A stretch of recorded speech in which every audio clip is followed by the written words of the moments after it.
You know what? I'm Dave today. I am not one of these guys who pays a whole lot of attention to global warming and things like that. I'll be honest, I really don't care about those kind of things, and I'm pretty sure that's because I have 2 teenage daughters. And anybody out there with teenage daughters, I'm sure you'll back me up when I say that. You guys see teenage daughters? I'm sure you'll back me up when I say that there are a lot of days where I really don't care what kind of planet they're left with. I really don't care.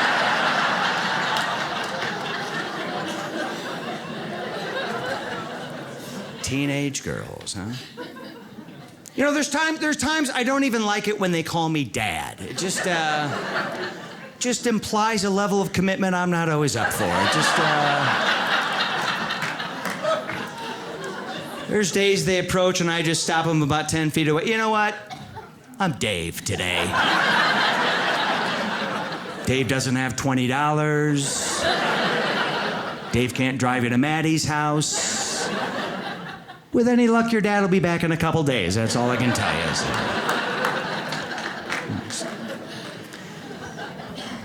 The way they talk to you, it's just so sharp and just so angry. I asked my oldest daughter, I said, what do you want to do with your life? She goes, I like birds.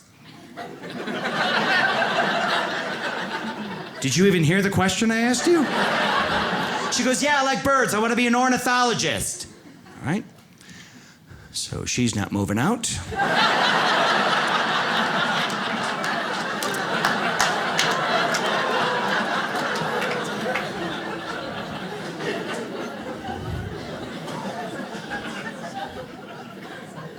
I love them though, man. I love having kids, and gosh, I remember when they were little.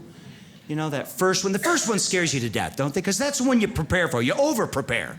You read books, you watch videos, you go to class, you think you know everything. The water breaks, you forget everything, right? Remember the first time I held my oldest daughter in the hospital and she pooped her diaper? I thought she was gonna blow like a potato in the microwave.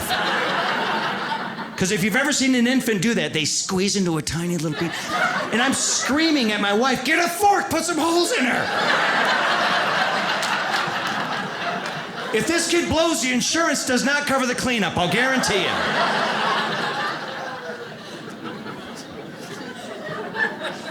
But then you get him home. You get to figure him out at home, don't you? You get to close the door, you go, all right, let's see what we got here. You figure out they're a lot more durable than you thought. Which is great training for the second kid. Because by the time the second kid rolls around, you're a pro. You're so much more confident with your second child. Because by that time, you've been pooped on, peed on, puked on. You've used your own finger to dig a booger out of somebody else's nose.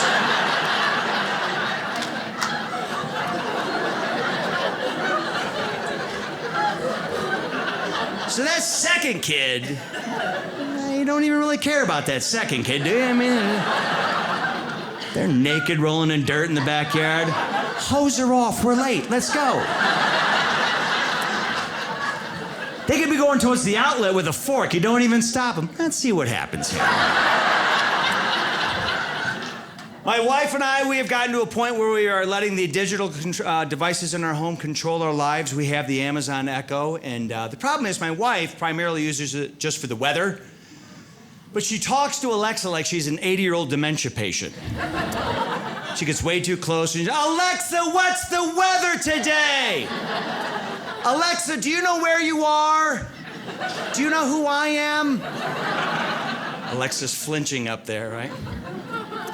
The big concern about these devices is that they're listening all the time. That's right. Oh my gosh, she's listening all the time. Don't even look at Alexa. She's listening. Alexa, what are you talking about? Nothing, Alexa. We're just standing over here. Here's the thing. If you're concerned about that thing listening to your conversations, you're assuming your conversations are worth listening to. They're not. I think about some of the stupid stuff my wife and I talk and argue about. I'm amazed that thing hasn't launched itself off the entertainment center by this point. I know I'd like to sometimes. And if she is listening in during the arguments, how about chiming in once in a while, all right? I could use some support. I get crushed in these things. Every now and then, you know what, Janice? You could have done a lot worse. You should see some of the stuff your old boyfriend Tom buys. Thank you, Alexa.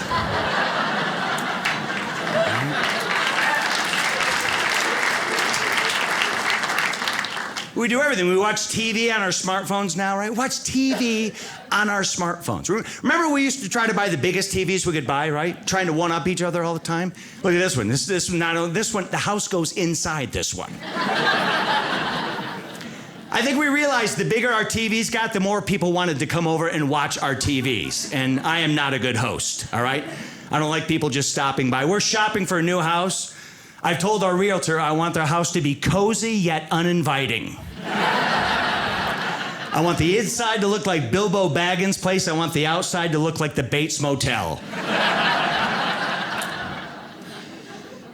I travel a ton for this job. I was in Myrtle Beach, South Carolina. I don't know if you guys have been there. This is kind of a nice resort town. Yeah.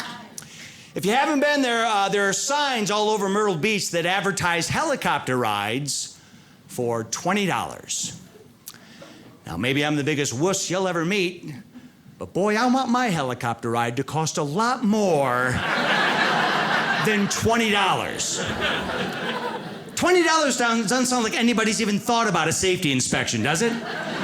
For $20, I'm not confident I will be on the inside of that helicopter. It's gonna be me and 3 people from Cleveland dangling from the landing skids for 5 minutes. I was in Indiana doing shows. I was in this little town, southern Indiana. I picked up a local newspaper. There was an article in this paper about a couple from the area who had been married for 70 years, died within hours of each other. Yeah, you ever seen those articles like that? And that's what that's our initial feeling is, oh, isn't that sweet, right? But it's always the same story, right? They're high school sweethearts, married for 70 years, 6 children, 48 grandchildren. She dies, 6 hours later, he dies of a broken heart. Well, that's what we assume, but... Who knows? Maybe they were competitive. You ever think of that? Ever think maybe these two hated each other and this poor guy's been hooked up the machines for a decade just holding out for the win?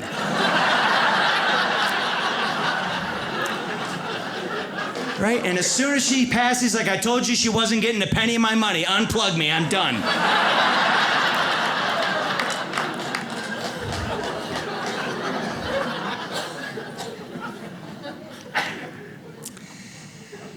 I used to smoke a long time. I quit smoking because a friend of mine bet me I couldn't gain 40 pounds in 3 months. And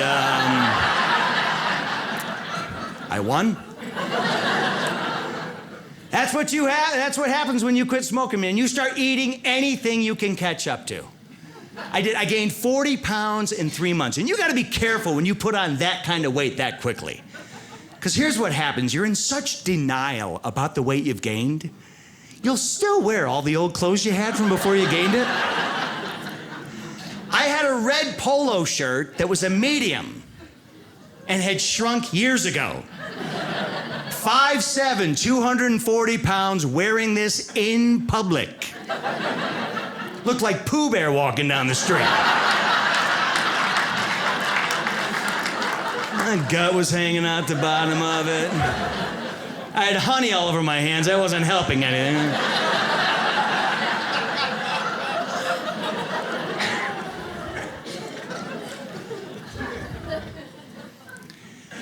So I've gotten in shape. As I've gotten older, I try to get in better shape. I joined a soccer league trying to get in shape, and I thought the running around would do me so good. And I show up at the first practice, and I find the coach to check in, and little kids everywhere.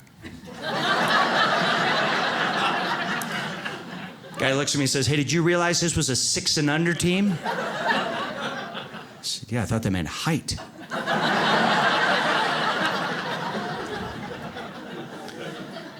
Scored 46 goals in our first game.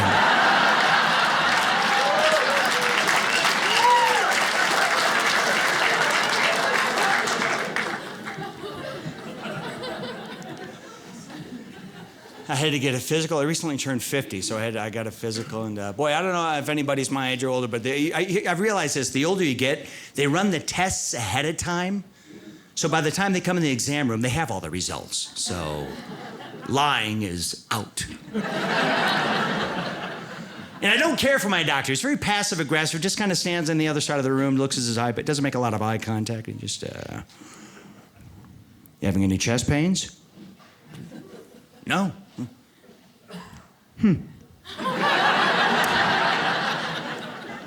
Says here you've passed out a couple times recently. Yeah, but didn't hurt.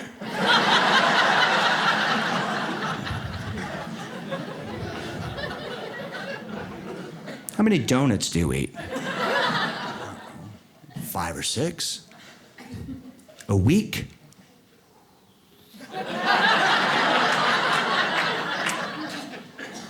$35 to $42.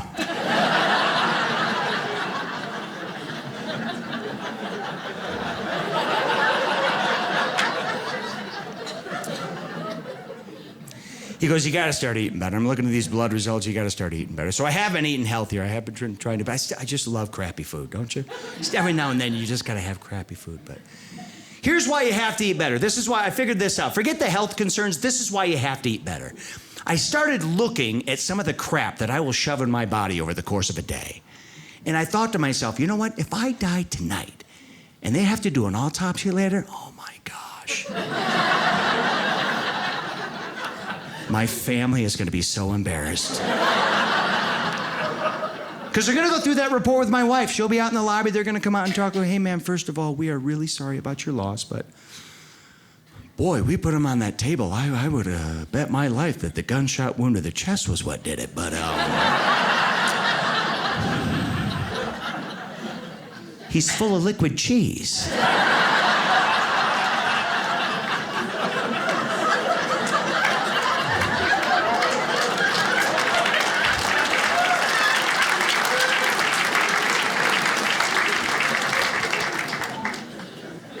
Love, you know, there's no love like the love you have for a child, right? It's just amazing. But I tell you what, there's the other side, because never been so angry at a human being in my life.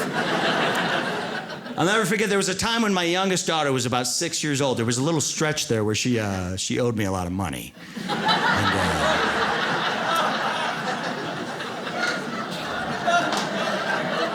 I felt bad shaking her down because, you know, she was 6. I mean, the only source of income she had was her teeth. So,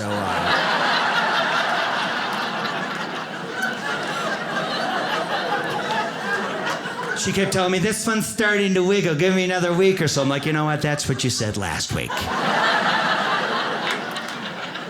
A week later, I got her pinned up against the wall going, bite the apple. Daddy needs his money.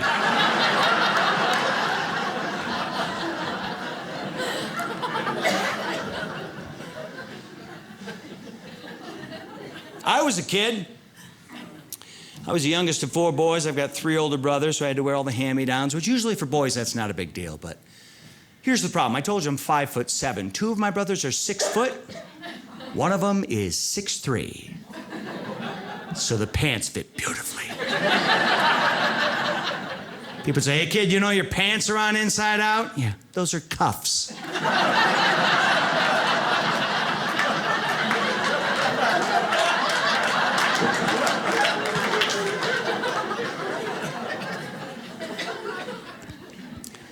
We had a good childhood. My dad was a great guy. My dad was a whistler.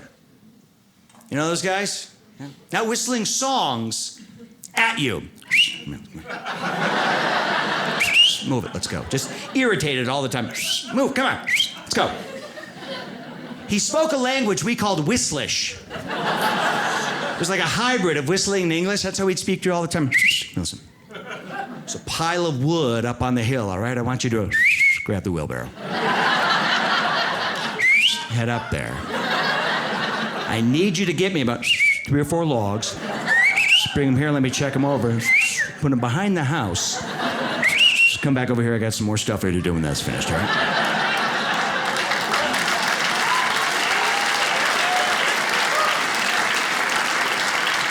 My brothers and I, we were like border collies. Every time he whistled, we'd change direction. Here we go, over there.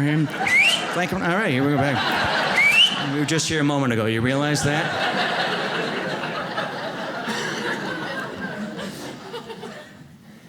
He's a good man. My dad passed away 10 years ago, and he lived with my wife and I for the last 8 months of his life. He was sick, and we brought him into our home, and we took care of him. And I don't know if anybody's ever done that, but if you're going to do it, I got to tell you, it's a wonderful experience. But You have to accept the fact you're going to basically put your life on hold and give it over to them for a while. And my dad was wonderful. My dad was very appreciative, and he showed his appreciation by getting really comfortable in our house and wandering around a lot and touching all my stuff. And, you got to discipline him, you know? Day before my dad died, I grounded him. My family said, hey, we want to have the funeral Tuesday. I said, well, he's not going anywhere till Friday, so...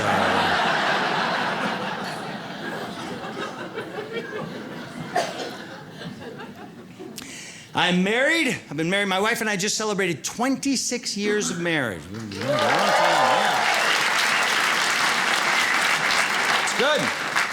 A good long marriage. It's about 26 years, though. You got your peaks and valleys, ups and downs, right? We had a bump in the road. We had to go see a marriage counselor at one point. I don't know if anybody's had to do that, but it's not a lot of fun. It's very expensive. And on the first meeting, we were asked to self-diagnose. Boy, I just wrote a rather large check for you to do that, but give it a whirl. She talked to my wife for a little while. My wife unloaded, so by the time they got to me, you know, I was very defensive, back up against the wall, just was, you know, probably not as calm as I should have been. She's like, all right, Dave, what is it? What sets her off? What really makes her angry? I'm like, you know what, as far as I can tell, oxygen. I don't know. I mean, just... Money, that's always a big thing with couples, right? I always tell couples, if there's couples in the audience who are engaged, you got to figure out who the money person is, right? That's one of the most important things you have to figure out in a money thing. I'm not a good money person, right? You know who I am? If I go back tonight to the hotel and I look up jousting on the internet, I will own a horse and a suit of armor by noon tomorrow. I'll be in a league on Wednesday nights. You don't want me handling the money, right? My wife handles all the money. We went to see a financial planner. I don't know if anybody's done this, but I'll tell you what. If life doesn't make you feel like enough of an idiot, schedule an hour with one of these guys, because there are no right answers. This guy looks at me and says, hey, what are you doing to plan for the future? I said, well, I just built an escape pod out of milk jugs. Is that what you're talking about? He said, how's your 401k? I said, well, it's about $399K short. That's why we're here.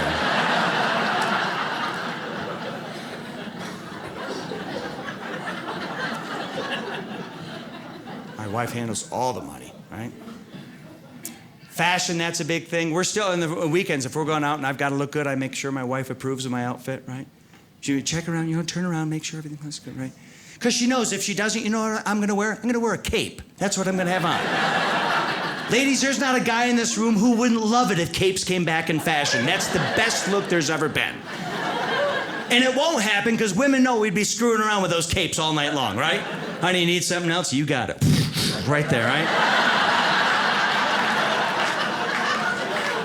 Find a vent to stand over, let that thing flow up behind us, right? Don't tell me I can't fly. Look at this, right? My wife gets ready for a night out. If it's not going well, find a foxhole, because it's getting ugly fast. Mad at me, because somehow I get intermingled into the strategy unwilling. It never fails. Sometime during the process, she'll come and look at these shoes. I got to find different shoes. I can't wear these tonight. I'm like, oh, boy. I think they look fine. How do you? Look at the size of the heels, you moron, right? Think how small my earrings will look if I wear these shoes. That's gonna make the collar on my shirt look gigantic. I'll have to wear a sweater to cover that up. I don't have any bracelets to go with my sweaters. Do you know how guys match clothes? By smell.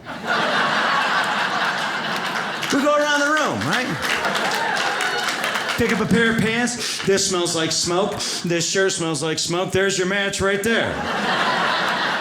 Obviously worn this stuff together before. Should be fine.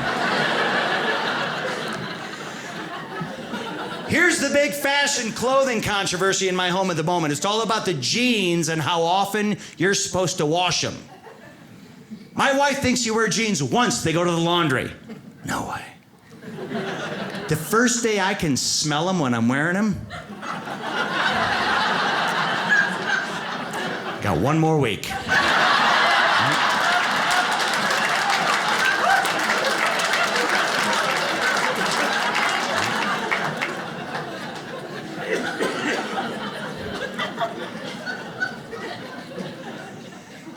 this is my job.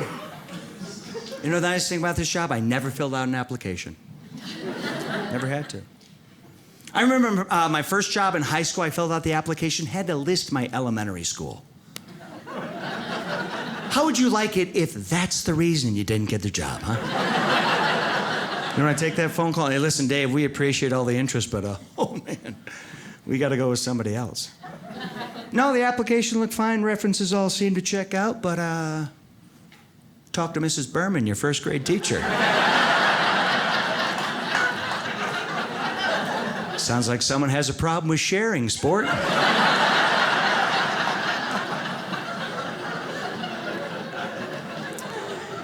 No job interview for this? I had a guy say to me one time, he goes, you know, Dave, you don't want to dress for the job you have. You want to dress for the job you want. I said, are you guys even looking for crime fighters? Because I got a cape out in the car.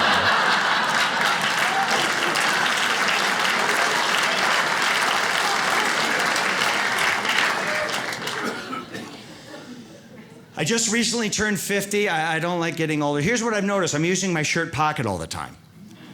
I've never used that in my life. Can't stop. As recently as a couple years ago, if I'd have seen you had stuff in your shirt pocket, I'd be like, what a dork. How people are like, you got a paperclip? I sure do. Yeah, I got standard and jumbo. What are you looking for?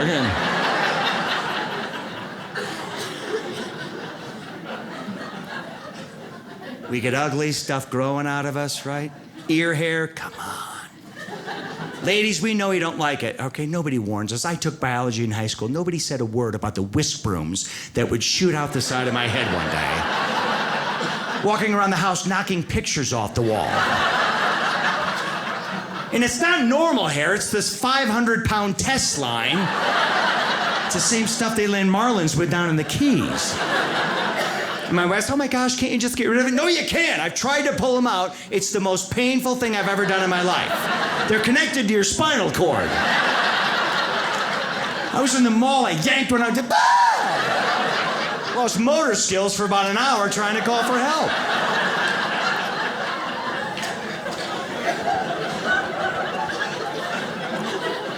Here's when you know you're getting ugly, is when people stop recognizing you. Have you had that? A couple weeks ago, walking across the living room in my underwear, my oldest daughter goes, hey, Grandma. I thought, what?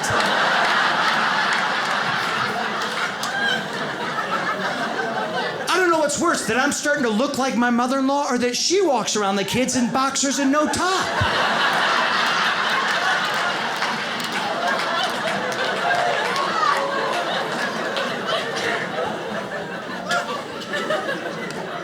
Parents don't make you feel good about getting older. I told you my dad passed away. My mom is still around. But my mom, we've noticed over the last year, she's been slipping a little bit. And Christmas time, she goes, what do you want from Santa? I was like, oh, man. I told you 2 weeks ago what I wanted from Santa. You've got to start writing this down.